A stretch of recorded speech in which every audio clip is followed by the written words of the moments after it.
What is up, PartnerUp? Yes, it is my voice instead of Jared's giving the iconic intro.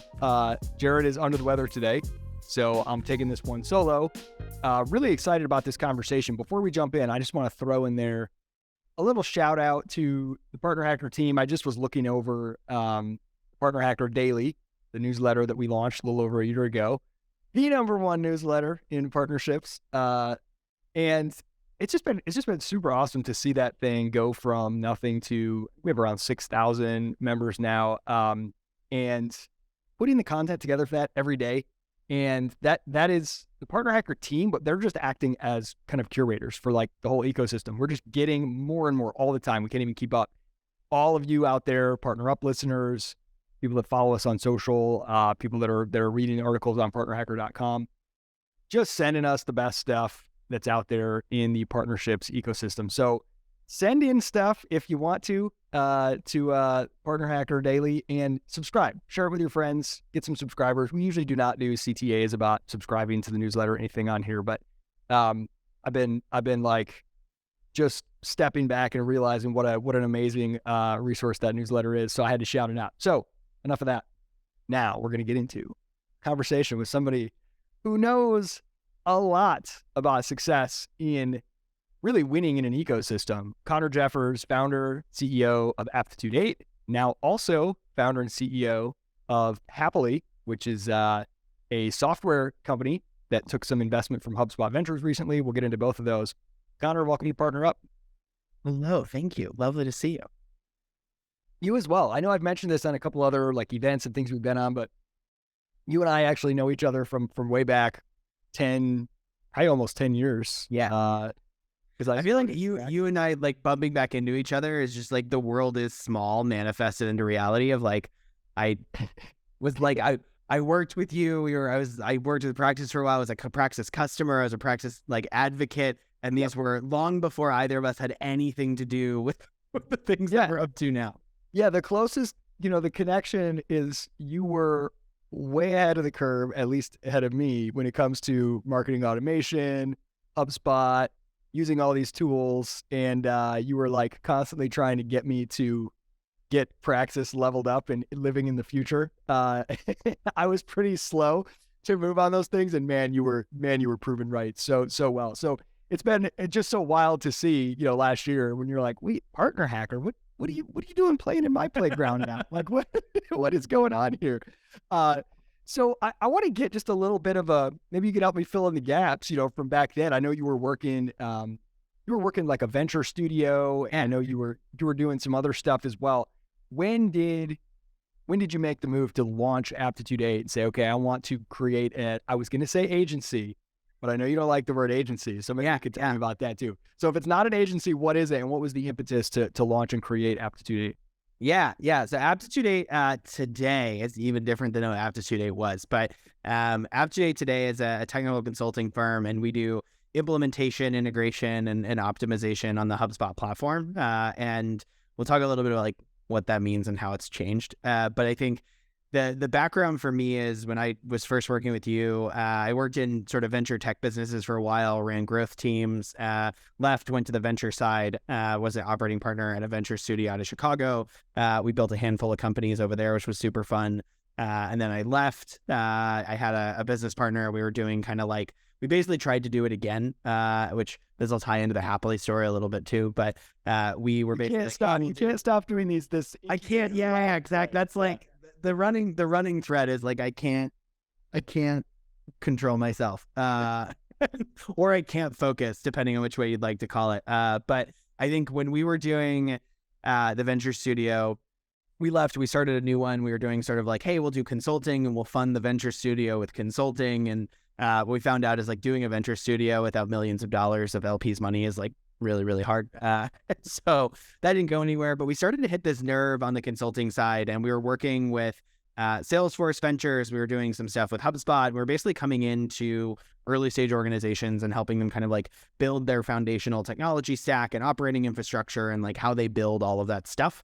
And as we were doing that, I started to get more and more acquainted with HubSpot and what HubSpot was up to. And this was right when HubSpot started like investing in the CRM product. So HubSpot, the marketing software, right, was kind of like, hey, we only do marketing up to like 2014. Then they added Sales Hub, and Sales Hub started getting more and more interesting. And so my partner had a baby. He got a full-time offer from one of our clients. And I was kind of like, okay, what are we going to do now? And I was in Chicago for 10 years. And so I knew the Model Metrics guys and the Blue Wolf folks. And I like seen all these people build kick-ass companies in the Salesforce ecosystem, and always felt like I had missed that wave. I was really late to that party. And HubSpot started looking really, really interesting. And I started seeing them move in that direction and really stop behaving like a marketing software company and really start behaving like a CRM business, and sort of saw that starting to happen. And so with Aptitude 8, originally we did HubSpot work, we did Salesforce work, we worked with like Outreach and Marketo and all that stuff in the GTM stack. And then our HubSpot practice was just kind of like the fastest growing, the most interesting. And when HubSpot launched Operations Hub and custom objects, like everything vaulted ahead really, really quickly. And all of a sudden HubSpot was kind of this product that we could build really cool stuff on top of, and we weren't limited by as much functionality. And so we kind of doubled down on HubSpot itself. And so today, Aptitude 8 works with anybody. Basically, you either have to have HubSpot or you have to be interested in HubSpot, moving to HubSpot. And then we do HubSpot curious. HubSpot curious is a term that we like to use for sure. And if you are a HubSpot user, or if you're HubSpot curious, Aptitude 8 helps you integrate, implement, and optimize the HubSpot platform. So that's what we're up to there. It's been amazing to watch the HubSpot evolution as someone who, throughout my kind of entrepreneurial career over the last 10 years, I like used it early on, almost 10 years ago. I think you set it up. It was like, okay, some marketing automation stuff. And they sort of had like CRM-ish type stuff, but we still needed Salesforce. And it was kind of like, yeah, whatever. And then kind of didn't use it, and then used it again. And I've used it on and off. And every time I come back, I'm like, oh, wow, this is like really good now, to the point with Partner Hacker. We never used Salesforce. HubSpot was our CRM, and like never felt like we were missing something. I mean, it's just, oh, this is actually, they are in the game. And that's a really hard move to make when you're doing, a platform that's like trying to be multiple things to multiple different, right? That's very, very hard. So like, I'm very interested. We'll put a pin in this for a second to get into how HubSpot has done this, because I know you've got some really interesting opinions on kind of the epochs of HubSpot, and then what that means for partners as well. But agency, why, when I said when we were chatting before, I was like, hey, I'm going to ask you about starting an agency. You're like, yeah, we don't use the word agency. Tell me about that. Yeah. So, and I think agencies are great. So I won't denigrate agencies. I think there's a lot of people, even in the HubSpot ecosystem, that are kind of like, we're not an agency. Agencies are dumb. And I don't think that's true at all. I think that there's kind of this bad rap. But I think an agency is an organization that you work with in order to generate kind of an outcome, right? So you go to an agency because you want more leads, you want more opportunities, you want more closed revenue. And ultimately, when you think about working with an agency, the primary reason you're working with them is because you're trying to buy some kind of growth, whether it's revenue growth or lead growth or marketing growth or whatever. And the primary product that an agency sells is that we have some expertise on how we should access that, but what we have that you don't have is capabilities to be able to go and help you grow revenue, and we have some expertise and we can do all those things.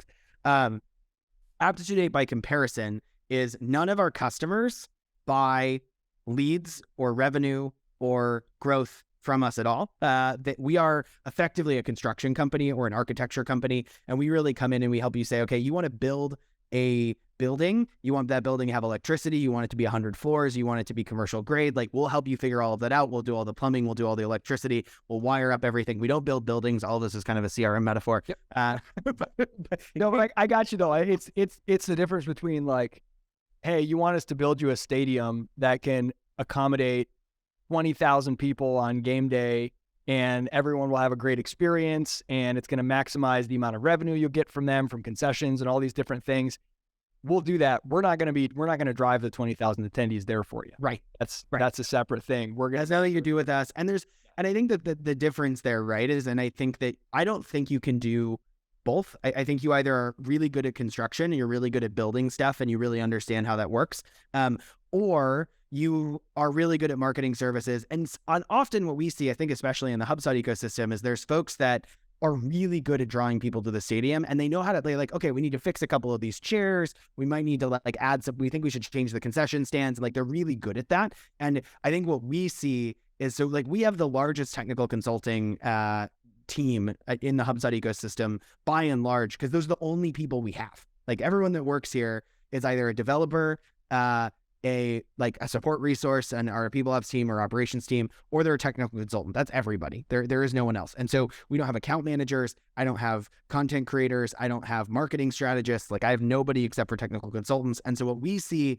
in the market, like on the hiring side, is we have a lot of people that like, hey, I'm a technical consultant. I'm inside of a marketing agency or, you know, a RevOps firm or whatever, but I primarily want to build stuff and I like to architect stuff and I like to solve those kinds of technical problems. And I maybe do that here, but I do it from the lens of, hey, we have to solve this problem in order to get to this next place. And they're kind of this bridge as opposed to they're the main show and the main event. And that's kind of where we focus. That clarity of, hey, we do not do this and these are two separate things is so, it's just so refreshing to hear you say that, because all of a sudden I'm having these realizations of the times that I have worked with agencies in the past that have basically said, we'll do both of these things, right? We'll help you, we'll drive that growth, and then we'll salute. And I found one of the two things happens.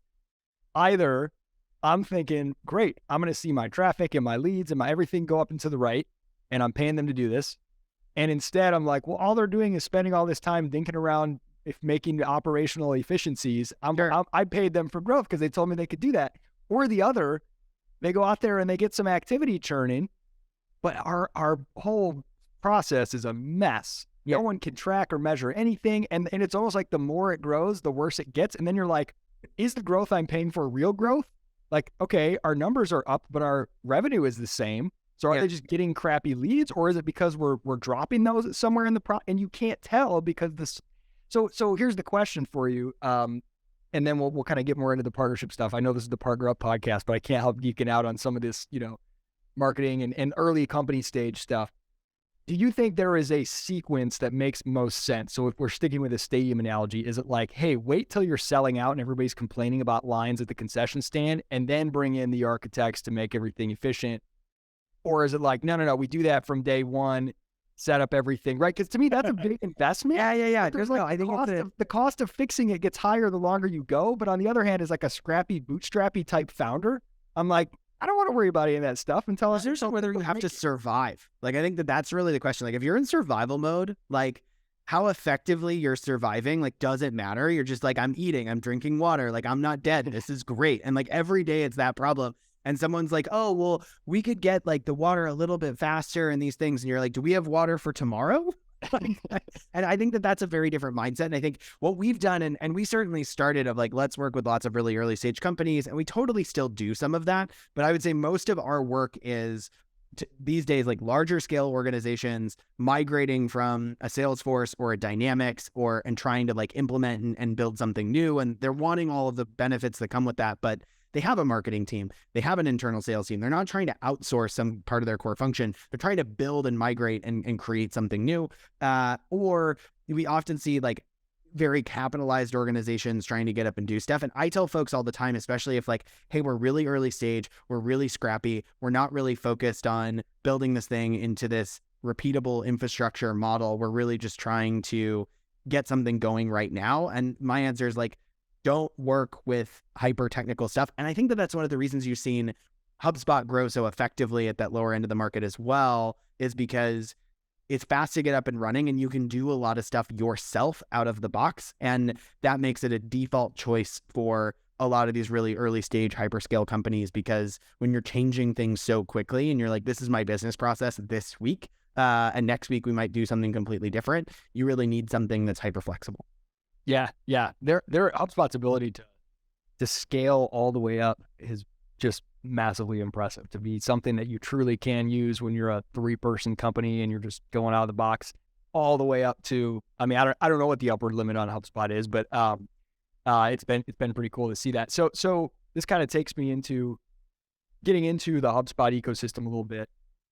You guys are like the fastest partner to ever reach HubSpot Elite certification. And so that signals to me that you're all in, you invested heavily in like crushing it within that ecosystem. What what has HubSpot done so right in building this partner ecosystem that makes you able to build such a thriving business on it?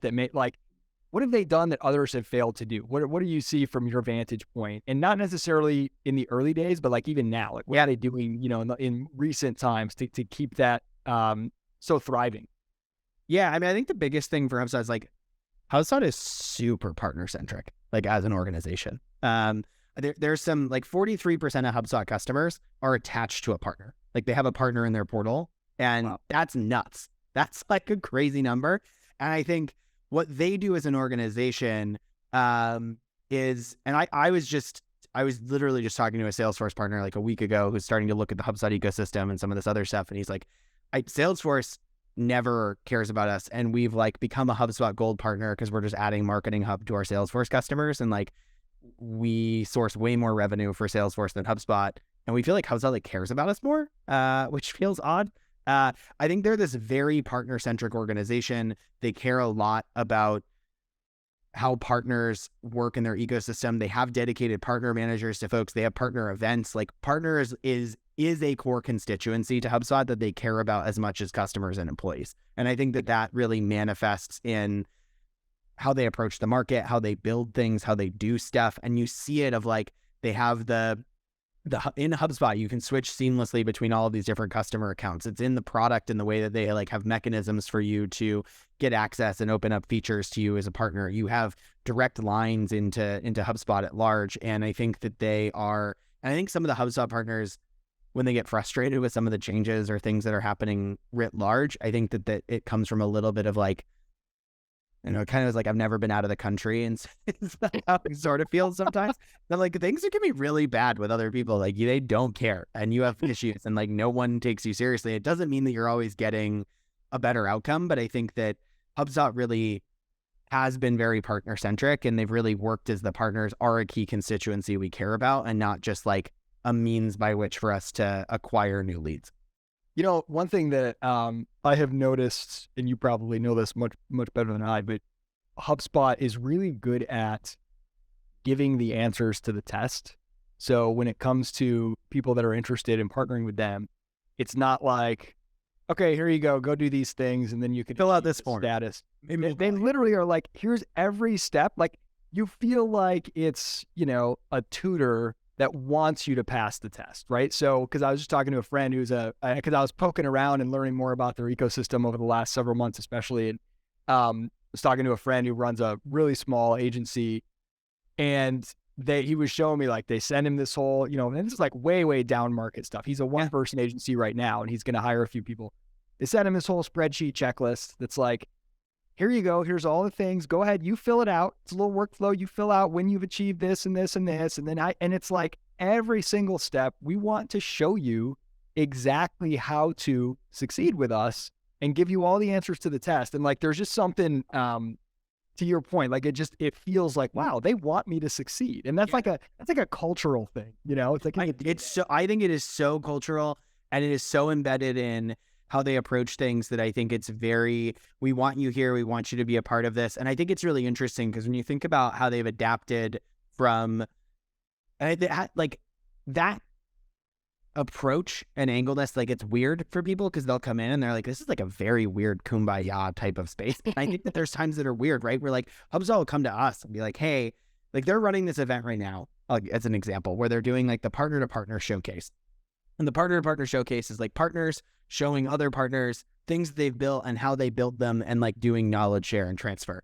And when we first came into the HubSpot ecosystem, it was a lot of this like, why would I come to something and give my competitors the secret sauce? And that feels really weird to me.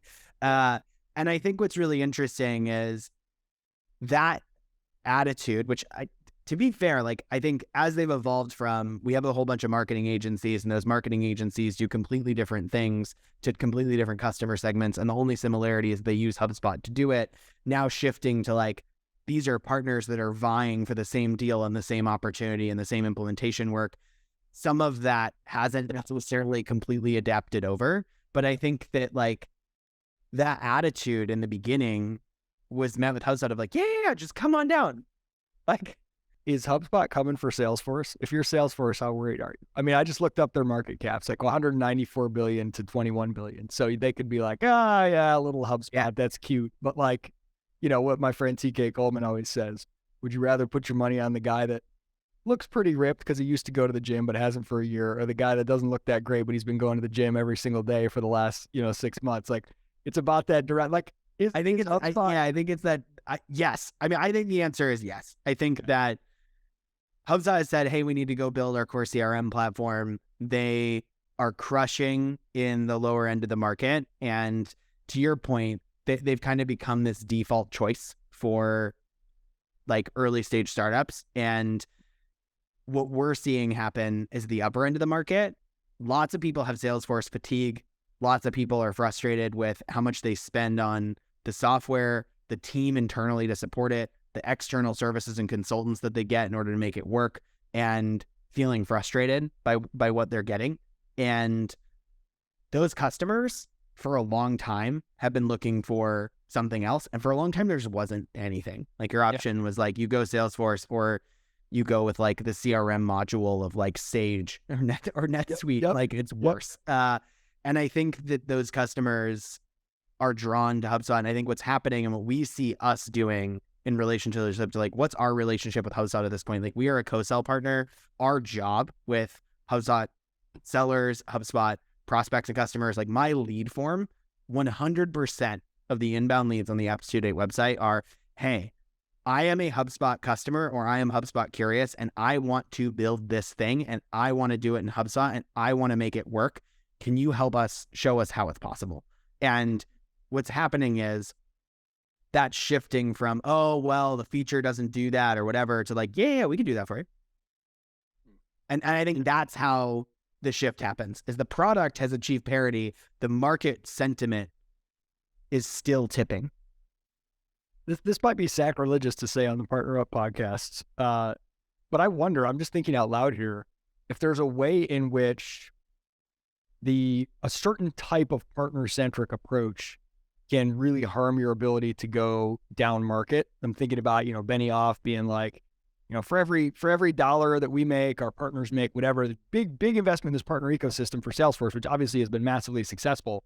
But one of the things I noticed being one of those early stage startups, one of the things that makes you not want to use Salesforce is because immediately I'm not going to be able to set it up myself.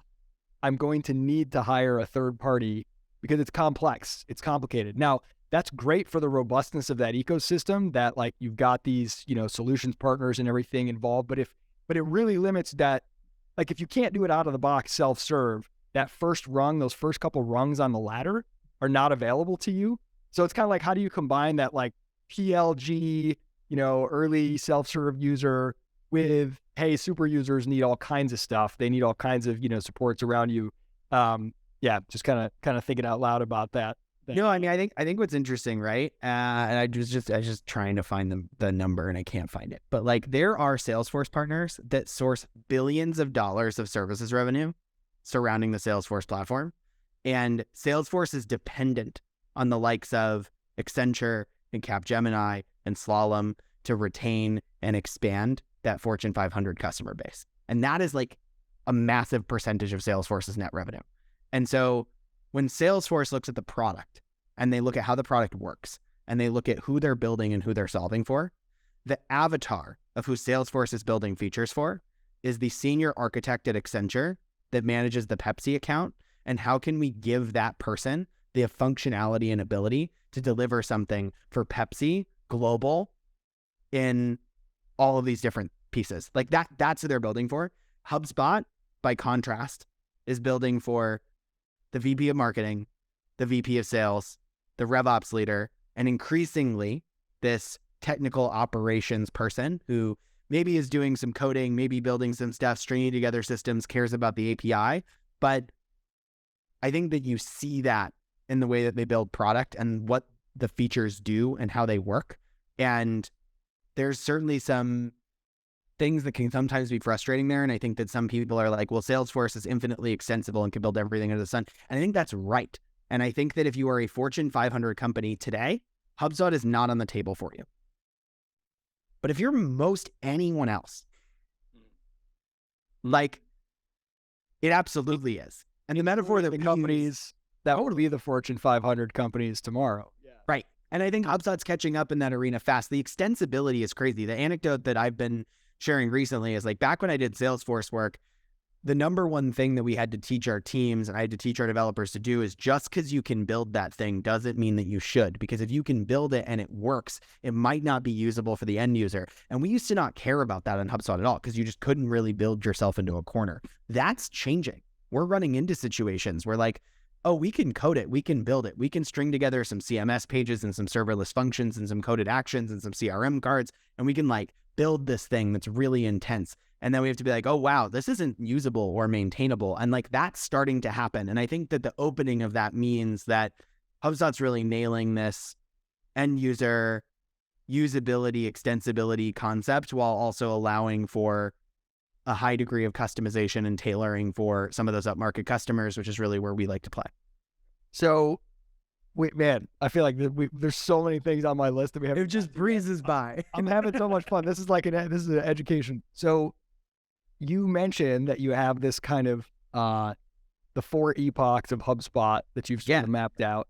Walk us through that. And yeah, there's kind of like a parallel, like 4 epochs that you see happening, moving from like affiliates to agency. Yeah. So I love a good framework. So like, let's go. This one's new for me, but it's cool. We're getting excited about it. So I think when you think about HubSpot, so I break HubSpot into like 4 different epochs here. So the first one is kind of HubSpot, the marketing software. So HubSpot was started in 2006.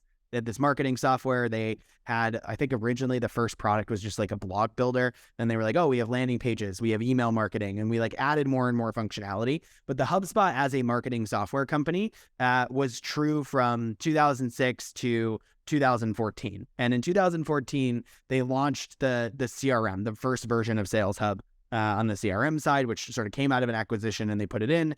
And at that point in time, I sort of break into like second epoch, which is SMB growth software. So SMB growth software is like sales, marketing, and the original version of Sales Hub, which today is like where they bundle a lot of the CRM and the sales acceleration stuff, was like email tracking. So literally like, it's a Gmail plugin, tracked your emails, and you could schedule emails, and like that was it. That was the whole product. And the original CRM had like, oh, now we have a company record. Before we just had contacts. Now you have like a company record and you can put them in and you can create a deal and you can like move it through some stages. And that was it. And that was SMB growth software where they were like, okay, we're going to take on Pipedrive. We're going to take on Zoho. Like we're going to do some stuff at the base level of the market, sales and marketing. Then in 2017, they launched Service Hub. So now you have like what I called like the SMB CRM as like the third epoch in that. SMB CRM is really how do we build on, we have basic service functionality, we have basic sales functionality, we have pretty advanced marketing functionality, and we're continuing to invest there, but we're really building this all in one, out of the box. You're a small business, you need to do sales, marketing, service, you should use our product, and that's who we're solving for. And increasingly, a lot of these upper end customers are using Marketing Hub plus Salesforce to solve bigger and bigger stuff.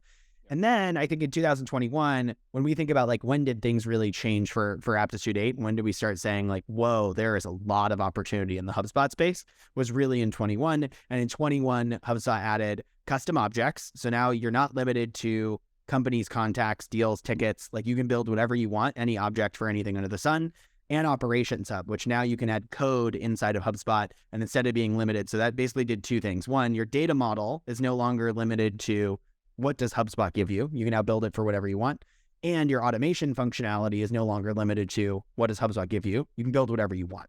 And so when that happens, it sort of opens up this big platform possibility. And that's really where I think like current HubSpot epoch is like mid-market CRM platform. And now you can build whatever you want on top of HubSpot in order to make it work. And so I think aligning to those, when we think about like epochs of partners and what partners exist in each one of these, is originally HubSpot wasn't that complicated.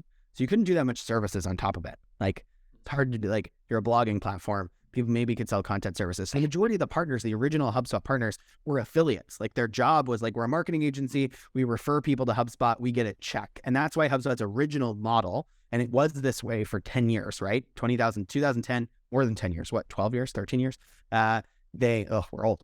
what started to happen is in 2010, they added like, hey, we launched the partner program, all affiliates, you resell HubSpot and that's it. Then what started happening is a lot of these partners started to figure out, hey, not only can I resell HubSpot, I can sell services on top of HubSpot. And not only do I make the commission from selling the software, I'm now getting customers on and I'm doing content marketing and I'm doing blog creation, I'm doing email marketing. And you had this rise of like the HubSpot agency, and most of them were not like branding or selling themselves as we're HubSpot experts, you should work with us. They're going to market and saying, we're a marketing agency who works with automotive companies. And in order to work with us, you have to buy HubSpot. And now you had this rise of the marketing agency. And what's happened is we're entering this like next, and right when we got into kind of Epoch, I think I'm 3, told you it's a new framework. I have to like keep tabbing between these years. But when we got into like Epoch 3, what we saw is this rise of like this RevOps type partner who's like, oh, we don't just do marketing services. We do like some sales service stuff. We do some service stuff. We like help you build stuff on top, and we're going to like help you grow and power your flywheel and do all this stuff. And you had a lot of these RevOps firms start to come out of the woodwork, and some of them have grown. A lot of the traditional agencies have started to pivot away and started to say, hey, we want to be RevOps too. We don't just want to be marketing services companies.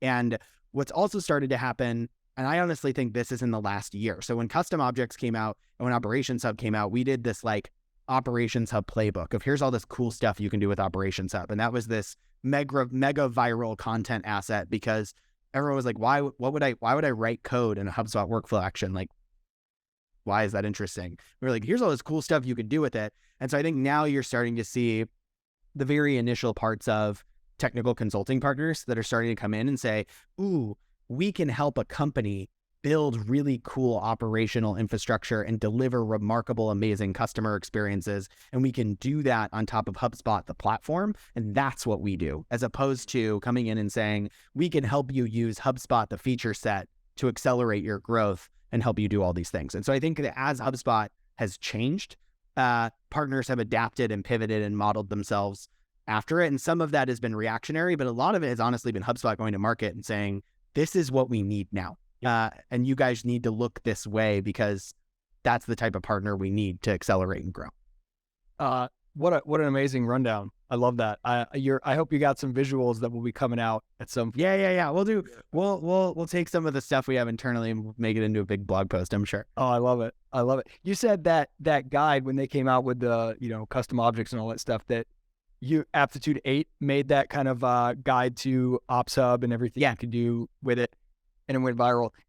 I just immediately like heard that and was like, that right there, that is when you are running your ecosystem first approach effectively, is when you come out with a new feature and it's not, I'm sure HubSpot had content about it too. It did very well. But when companies that are servicing your ecosystem, they're introducing content about how to use your product that's going viral. Like that's the ultimate, right? Like, and you see this in any of the really thriving communities. I mean, how many people just make a living just writing content about cool things you can do with Notion or whatever. Yeah, right? Yeah, like, totally.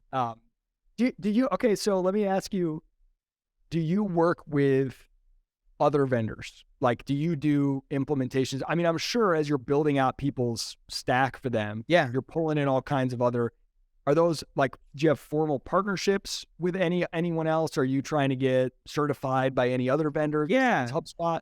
So what does that look like? How do they compare? Yeah. So we totally do. So 2 that come to mind immediately, well, we have like 3, right? So we have like Syncquery, which is a data integration platform. I think that they would hate calling themselves that because they also kind of have the like anti thing, but I'm sorry, I don't remember what the specific name, kind of like an iPaaS solution. And then High Touch, which is sort of a data warehousing to CRM sync tool that we've used on a handful of occasions. And where we really look at it as like, those are companies that typically either they approach us or we have more often than not, like we're running into a client problem and we're looking for a solution and we're trying to build a thing. And the thing that makes us excited to work with any of those partners is when they can really accelerate our ability to provide value back to that customer. So for us, it's hey, look, we know HubSpot really, really well. We know the problem set really, really well. We're not like a typical in-house customer buyer, right? Like we're coming in and we're really solutioning something and we're trying to figure out that solution. And if the faster you can help us validate that the solution we're trying to build for our customer is viable, the faster that we can steer them in the direction of working with you. And the more of those we do, the more we start integrating you into the content that we do, the case studies that we do, and that sort of compounds and accelerates over time. And I think that those are kind of like the ways that we think about it. And then we've had a really interesting run with Stripe where like at the outset, Stripe came out and said, we're going to build this big partner program. They went and added everybody they possibly could as a partner, and were really into big logos of big consulting firms. And then a lot of that didn't work out as well as they maybe anticipated. And they've kind of pivoted back to, oh, we need partners that are smaller and scrappier and hands on keyboard and technical and helping the mid-market, and not these like we're not Salesforce, basically. Like we're Stripe. We don't need Solomon Accenture. We need Aptitude 8s of the world, right? And so that's what we're looking for. And so we've kind of had a similar relationship with them, and we'd love to see that relationship get to kind of the HubSpot level for sure. So when you're at this phase, I think it's really interesting for those out there who are running partner programs and, kind of trying to be in those conversations. When companies like yours, you're at that stage with customers where you're running into a problem and you're like, okay, what solutions are there out there? What software exists for this? And you start kind of doing that initial poking around. I mean, it's not like you've never heard of some of these already, but like what are in those earliest phases of trying to discover who you might want to work with, what are like the first things you're coming across? I mean, are you literally like going and just doing Google search and looking at what kind of content you're coming across? Is it word of mouth? Like, what is it that makes somebody come across your desk as a potential solution for a problem you have with a customer? I think it's word of mouth. I think it's internal word of mouth first. It's like the first thing that we'll do is like you see it just like in our internal team chat. It's like trust is the new data or something. Yeah. It's true. I think what happens, right, that we see is like internally someone is like, hey, has anyone ever X? And like in our internal team chat, someone will raise their hand and be like, ooh, actually, I did something similar like that with this client. Here's what they did. I could ask them what tool they were using. And we kind of go through that process. I think next is you'll go from, you'll start to ask anybody that you think has the degree of expertise, right? And then they're going to kind of tell you some stuff. And then last, we'll actually sort of start to formally research stuff and go through those pieces. And I think when you capture that demand, and I think especially from somebody that is like when I think about this, like with Hapily as an example, we divvy this out because like partner distribution is our core strategy. And so we think about it a lot of like, is this a one-to-one opportunity or is this a one-to-many opportunity? And if it's a one-to-many opportunity, like it is not a sales process. Like you are not trying to run somebody through a demo and everything else because like they don't have a whole bunch of needs that you're trying to like demonstrate how you can capture. Like they have a specific pointed problem for one particular use case. And once you validate that their one particular use case is solvable, they will open up to all the other things that you might be able to do.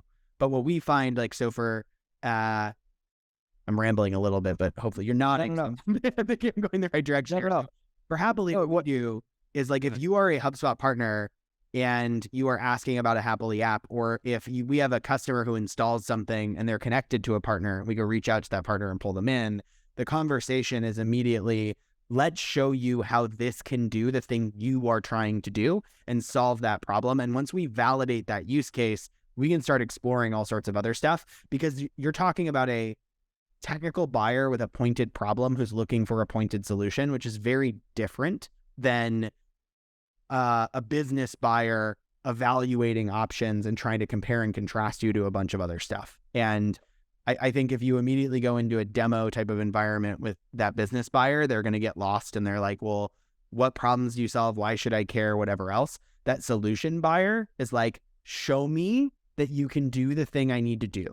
And the longer it takes you to do that, the faster I'm going to get up to speed with an alternative. And then I'm going to use that alternative, not just for this solution, but for every other solution I come across.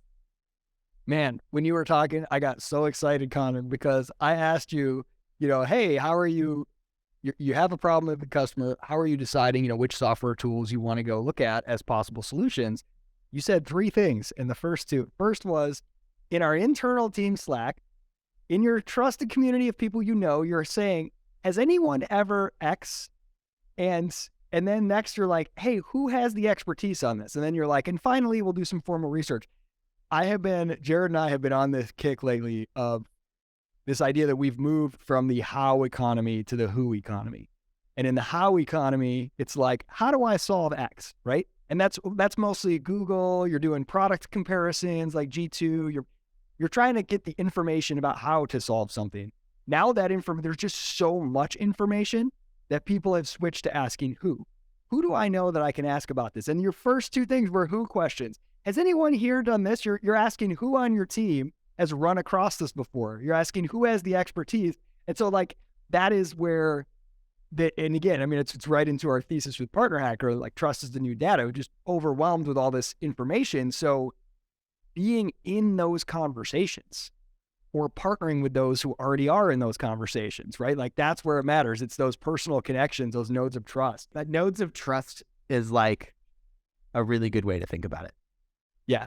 Yeah. You're just feeding my little narrative so much. It's great. So, okay. We haven't even gotten to Hapily. So I want to round it out chatting about Hapily. Really cool to see this announcement recently. I mean, it was only a couple months ago, I believe, that HubSpot Ventures invested in Hapily, which used to be called Aptitude 8 Labs or A8 Labs, which was your, as you mentioned before, you can't help yourself doing these little labs. I'm always just trying to do a studio again. Like that's basically like all trying to relive the studio days. But talk to me about that was really interesting for me to see that HubSpot investing in that and see like it just seems like a really interesting that you've got this consultancy over here and then you've got HubSpot is this big company over here and they invest in you starting another company that's complementary but independent to Aptitude 8 that is essentially building your own as far as I understand it, maybe you can explain, but building your own apps and solutions on top of HubSpot. So what made you feel like this was a necessary next step besides your obsession with just continuing to recreate the Sure. So the Hapily story really starts with A8. We went and we participated in one of the HubSpot was doing app accelerators where they're really inviting people who were entrepreneurs or partners or whoever to like come and build apps on top of HubSpot. So we came up with an idea which is now Associate, which is one of our most prolific apps that's kind of all over the place with thousands and thousands of users. And Associate is basically a VLOOKUP inside of HubSpot. So all it does is it lives in a workflow. You add a record. So let's use an example of like a ticket, right? So you have a form on your website. Someone submits the form. You have a field on that form called order number that creates a ticket. And all Associate does is it lets you go and say, okay, take this ticket, go search my database of the deals table, find a deal that has a deal ID that matches the order ID in this ticket and link them together. But what that does is it allows somebody who's like an admin to do stuff that normally you would need code to do. And they can start building like really complex relational databases and all sorts of really cool functionality on top of HubSpot using Associate. And so our first foray into it was like, here's the thing we need. We need it pretty frequently. We should build it. And so we built the app and we put it into the app accelerator and we got a bunch of users and then everything broke because I know how to build one-off products. And what we do at Aptitude 8 is like build a solution for one customer in one portal. Yep. But all of a sudden I now had 50 customers and they all were sending me requests and all the requests were getting backlogged. And you had a customer being like, hey, my thing didn't run. And I was like, oh, no, that's true. It's because you're in line behind the guy who submitted 200,000. And you're like, but I don't know that guy. Like, why isn't mine running now? And you were like, well, we have like one queue. I don't really know is the answer because that gets really complicated. And so we sort of really quickly outstripped what we thought Associate, like what we could do. And so I went to the marketplace. I met with tons and tons and tons of people who were building stuff in and around the HubSpot ecosystem and stumbled across Dax and Tyrone, who are now my co-founders on the Hapily side. And they were running a company called App Chemist. And nights and weekends, they were building HubSpot apps. So Dax is kind of like a serial entrepreneur, was doing 100 million things, as he always does, as anyone who's ever met him.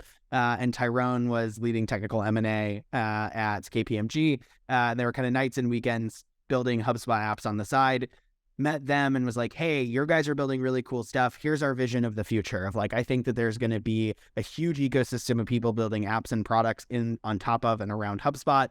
HubSpot's growing like crazy as a CRM product. There's tons of opportunity to add value to people in that ecosystem. We should do this together. And so we acquired AppChemist. We rolled them into A8. We built out A8 Labs, and we sort of started to build all these products. And so that's what we were doing for the better part of 2022.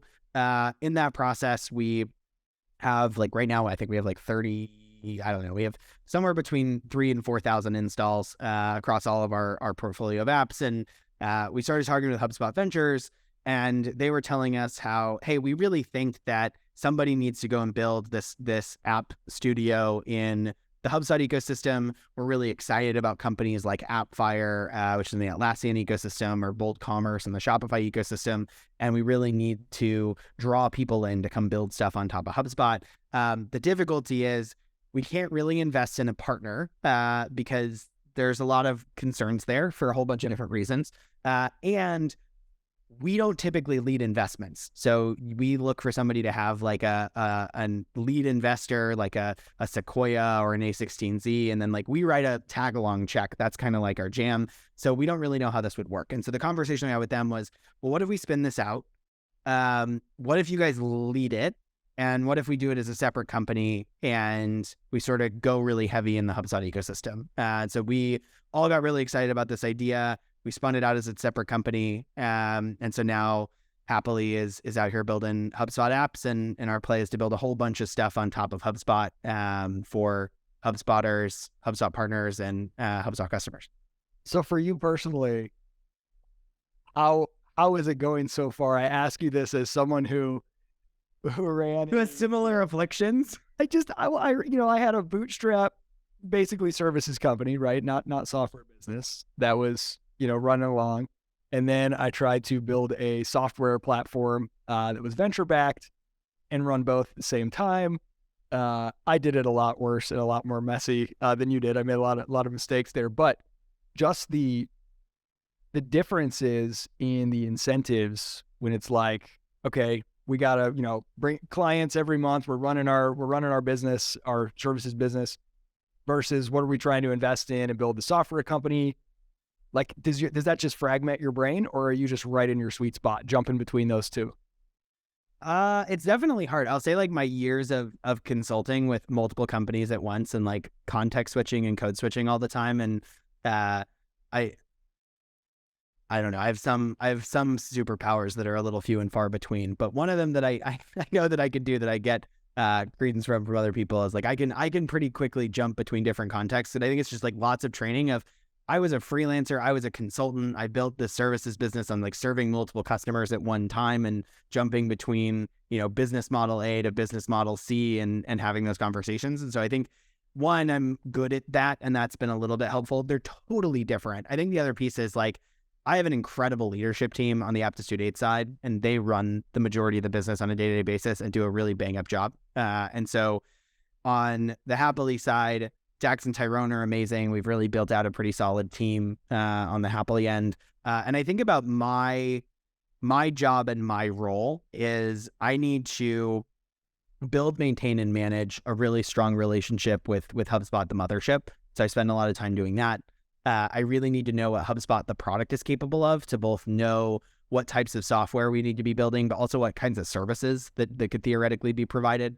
And I also need to really understand the HubSpot customer and what the HubSpot customer wants and needs and what problems they're trying to solve. And that scales to both businesses. I think to bring it all the way back to like when I tried to do the studio on my own for the first time, our problem was we started like 4 different separate products and companies and solutions that had completely different markets, completely different segments, completely different solutions. And like, you can't manage all of that. But when I think about what's really become interesting is it's almost given me this like counterweight where when something comes in, we really think about it and are like, is this a Aptitude 8 problem, or is this a Hapily problem? Like, who's better suited to actually handle it? And the lanes are pretty distinct.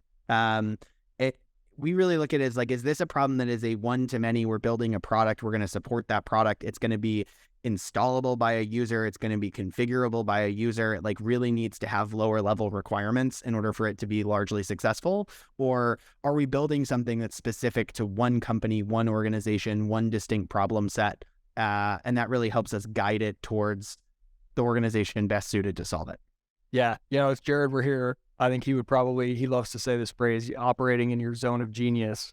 And that's where you have multiple layers of value creation all happening simultaneously with a single activity or action. So like your ability I'm guessing the reason that these two very different business models and businesses can work at the same time, they both enhance your ability to live in market, like to stay so up to date. So the needs of people who are trying to build out their RevOps and everything in the HubSpot, on the HubSpot stack.